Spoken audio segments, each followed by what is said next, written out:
Hey, how are you? I'm good. How are you? Good. I don't know if you know this, but I've been trying to do this interview for like a year now. So I'm so sorry. I promise I never ever mean to leave things in the dust or anything. I'm glad we're finally here. No, me too. I'm really stoked about it. Thank you for your interest. Genuinely, it still baffles me to this day that people care. So thank you. I watched your first video in 2017.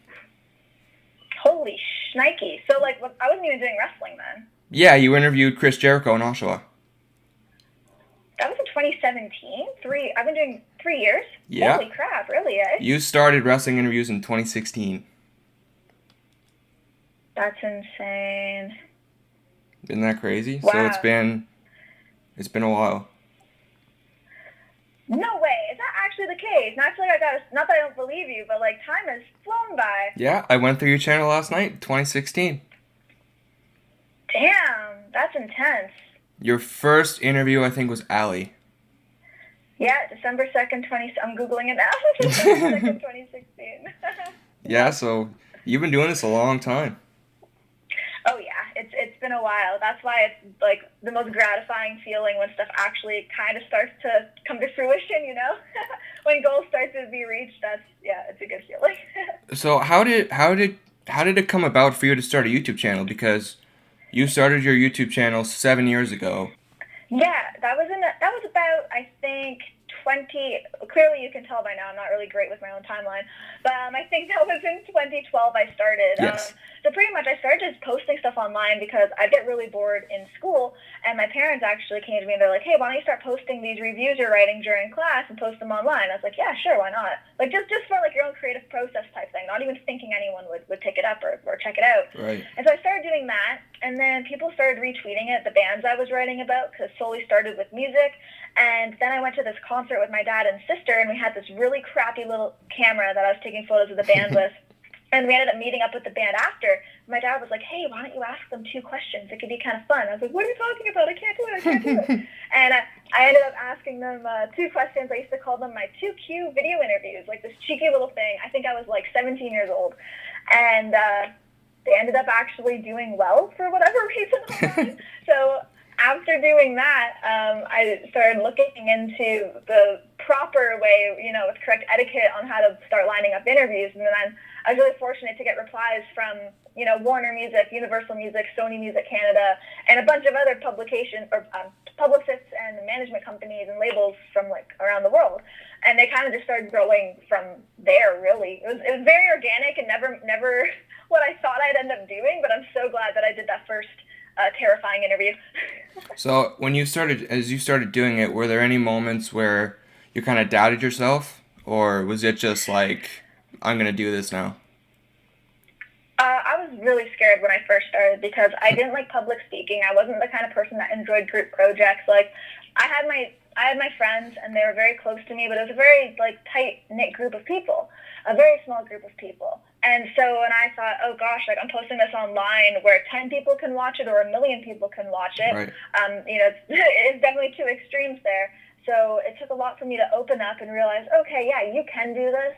You have to build confidence, and it took a lot of interviews to get to that point, and a lot of practice, and a lot of failures and successes. But it finally did get to a point a couple years in where I was like, yeah, this is what I want to do. Because at first it was just a hobby. It was just a way for me to meet the bands I loved and get free concert tickets. I was Right. just a teenager who loved music, and then I started to realize oh, people are really tuning into this. Maybe I should try to make this into something more. Did you have any inspirations when it comes to your interview style? Because your interview style is very unique. Thank you. That's so lovely to hear. Thank you. Um, when I first started, there really wasn't anyone I looked up to because I was just thrown into it. So it was Right. almost like I built my own style without basing it off of anybody. And I've been a fan of wrestling since I was a kid, so it wasn't that I wasn't familiar with what an interviewer did or how to act, but at the same time, it all happened so quickly. It kind of flashed before my eyes, hey, you're an interviewer, that I had to build my own style. So I kind of just didn't even go for a style. It was more so, Right. hey, I'm Alicia. and this is literally me. Like, I'm just gonna talk to someone the way I would talk with my friends or my sister or my parents. Like, it was really just, I'm gonna shoot the breeze here. But now looking back, since I've been doing this for a while, the two people that I've looked up to recently, especially over the last couple of years, would definitely have to be Renee Young and Mean Gene. I feel like I get compared to those two the most, and I love that. I'm so flattered. But Renee, she always makes it seem like she's sitting down with her friends, which usually she is, and she just really talks shop with them. It seems so natural, so conversational and fun and lighthearted, and I love that. And when it comes to Mean Gene, he has those little, like, really quick-witted comments, and he was kind of sassy, and I feel like I get compared to him when it comes to my promos and her when Yes. it comes to my interviews. So those are the two that I absolutely love. So when you started your YouTube channel, you were a music channel, a music blog, yeah. How and when Yes. did you decide to incorporate wrestling? Did you feel there was a crossover there, or? Yeah, so it was kind of funny because I was doing a ton of music interviews, and during those music interviews, these bands would start throwing around all of these little inside jokes that weren't so inside because I watch wrestling. So I remember this one time I was interviewing a band called the Lemon Twigs, and they started just like stone cold whatting each other mid interview, and I was like, "Why are you guys like pulling a stone cold right now?" And then they Right. just stopped, and they just looked at me, and they're like, "Wait, you know Stone Cold Steve Austin?" I'm like, "Yeah, of course."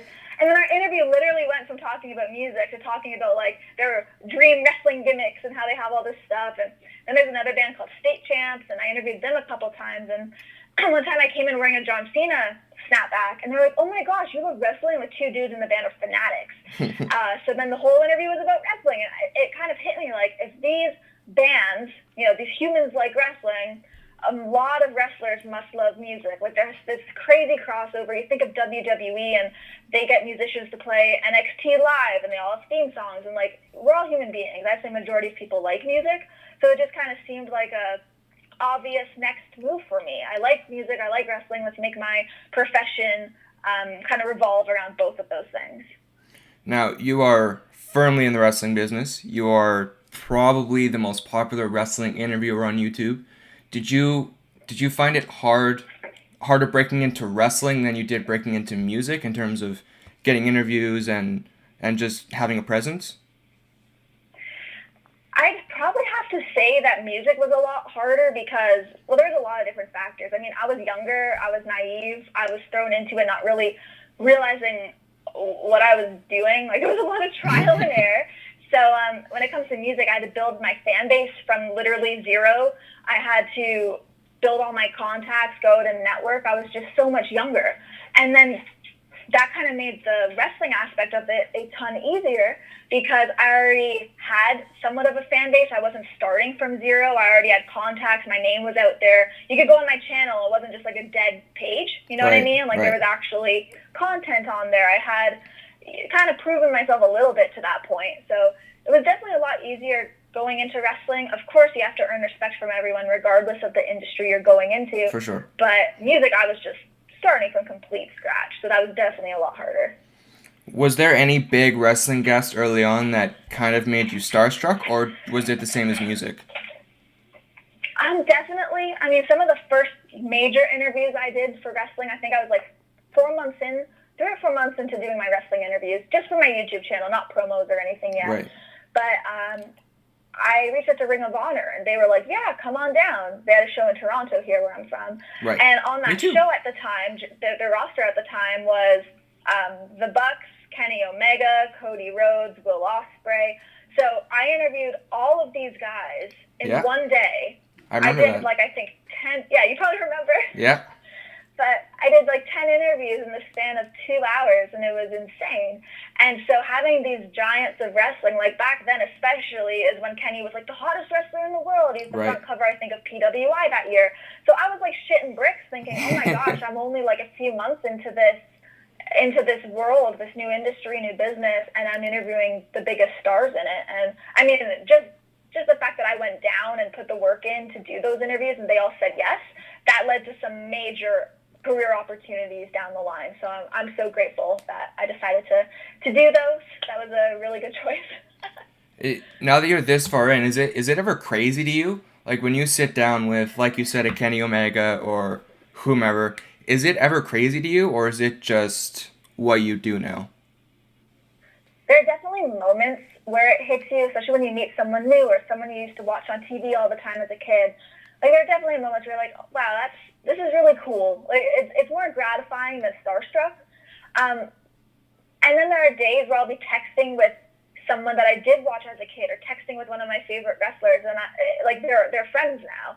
And some days you don't even think twice about it. You're just like, oh hey, I'm just gonna text so and so, or oh look who just sent me an alert to book me for a show, or to talk shop, or just ask how I'm doing.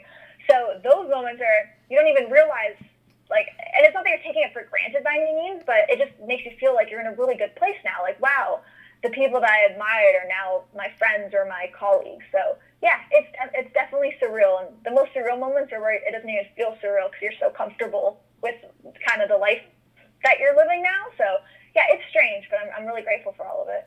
Here's a fun question. If you could interview any guest for wrestling and singing, past or present, who would it be?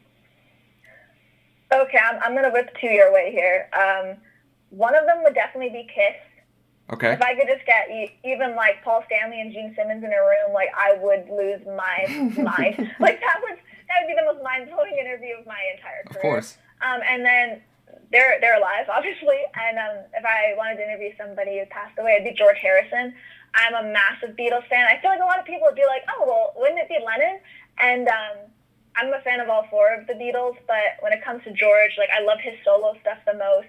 He just seemed like the sweetest, most genuine, kind soul. So I think that would just be such an insightful and beautiful interview to host. So Right. those are probably my two musical artists, or dead or alive people I'd really love to talk to. Who for wrestling? Oh gosh, The Rock and Cena. I know that they're the two biggest giants, pretty much, but Wow. at this point, I've interviewed so many people I never thought I would, and so nothing like I don't let anything kind of stand in my way, or I try not to be negative about it. I'm like, hey, who knows? One day it could happen. So Right. those are two people I think it would be so cool to interview. You now work backstage for MLW every week. Yes. Why MLW? Because it feels like you had all the options in the world. Why MLW? Yeah, so I was approached by a couple companies. I was in talks with a couple, and it gets to a point where some of them either don't come through, or some of them I lost interest in. And by no means is that a dig to anybody. You have to really choose. When it comes to a contract, it's like a multi-year deal. Right. And so you really have to put a lot of thought into it, and you have to be fully comfortable with that choice you're making when you're putting pen to paper. So this was not a decision that came lightly, but the reason that I decided to go with them, and I don't mean that negatively, it's because it's a big choice. But from the start, when I had my first show with them as kind of like a tester, they're like, hey, come out, we'll make sure that you feel comfortable, and we want to make sure we really dig what you do and everything we've heard is true. And so I went down, and it just felt right. Like, I'm friends with the whole roster already, and some of the guys that I wasn't, I'm now tight with. The owner, Court Bauer, he is a fantastic businessman, and then also just like a really kind person to be around. His hustle and passion is absolutely outstanding. And then I just love the way that the show's produced. I think our storylines are great. It's not cheesy, and there's a lot of stuff out there that I just kind of shake my head at when I watch certain products, and I'm like, you know what? I'm so proud of what they're producing. It just felt right. I felt like I was treated properly. The stuff that we talked about, any questions I had, they answered. It's weird. I've done 3 tapings with them now, and I really don't have a negative thing to say. And if I did, it's not like I would say it, Right. but I wouldn't say I would just kind of avoid that statement. So I really don't have a negative thing to say. It feels like my wrestling home, and I'm so happy I chose to be there. I just think the wrestlers are incredible. Our storylines are amazing. It's a good group of people. I have fun. I have so much fun. I don't feel like I'm looked down upon. I feel respected. Right. It's just the stars aligned, and I'm so grateful that they kind of saw that spark in me, and they're like, hey, we want to give you this opportunity. And it works both ways. I have a really good fan base that I get to expose MLW to, and they have a built-in crowd that I get to travel city to city, soon country to country for, and it's a big deal. So MLW is amazing, and I'm really glad that that's now the place I get to rep. If you don't mind me asking, what happened to AEW? Yeah, so that's a question I get asked a lot, and I completely understand why. it's a weird thing. I never once came out and said I was signed with them. Right. I think fans saw me all the time. Well, back then when they were the Bullet Club, and then when they turned into the Elite, I was kind of there the whole way, and then I did All In, Double or Nothing, etc. So I think fans just were like, "Oh, she has to be signed," and then every day I'd get tweeted like, "Congrats on being signed," blah, blah, blah. And I'm like, "Where is this coming from?" Like I've never, Yeah, I've it never was once said that I'm. it was announced on all the wrestling news sites. Yeah, people just like stirring the pot. And Yeah. it's like I never came out and said it. I never said it in an interview.